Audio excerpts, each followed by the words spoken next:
உங்கள் குழந்தைக்கு வீசிங் இருக்குன்னு சொல்கிறாங்களா, இல்லை அடிக்கடிக்கு சளி பிடிக்கும்போது மூச்சு வாங்குதா, இல்லை அப்பப்போ ஹாஸ்பிட்டல் போய் நெபிலைசேஷன் வைக்கிறீங்களா? இந்த வீடியோ உங்களுக்கு தான். நான் டாக்டர் தங்கராஜ், குழந்தைகள் நுரையீரல் சிறப்பு மருத்துவர். பேரண்ட்ஸ் கேட்குற ரொம்ப காமனான கொஸ்டின் என்னன்னு கேட்டிங்கன்னா, வீசிங்னா என்ன சார் அப்படின்னு கேட்குறாங்க.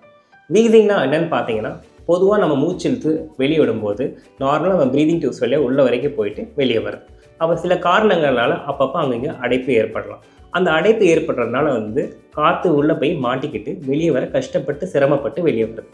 அந்த நேரங்களில் வரக்கூடிய சத்தம் வீசிங்னு சொல்லுவோம். பொதுவாக அந்த வீசிங் வரனால நம்ம பாடியில் என்ன மாற்றங்கள் ஏற்படும் அப்படின்னு சொல்லிட்டு பேரண்ட்ஸ் கேட்குறாங்க. பொதுவாக வீசிங் ஆகிறதுனால என்ன ஆகும் பார்த்தீங்கன்னா, பாடியில் இருக்கக்கூடிய ஆக்சிஜன் அளவு குறையும். இந்த ஆக்சிஜன் அளவு குறைவை நம்ம சரி பண்ணுறதுக்காக பாடி என்ன பண்ணணும்னா, பொதுவாக யூஸ் பண்ணக்கூடிய மசில்ஸ் போக அடிஷ்னல் மசில்ஸ் யூஸ் பண்ணாரு. அது எப்படி சார் தெரியும் அப்படின்னு கேட்டிங்கன்னா, வயிறு தூக்கி தூக்கி போடுறதும், இல்லை நெஞ்சில் குழி விழுகிறதும், கழுத்துலேயும் குழி விழுகிறதும் ரொம்ப காமனாக பார்ப்போம்.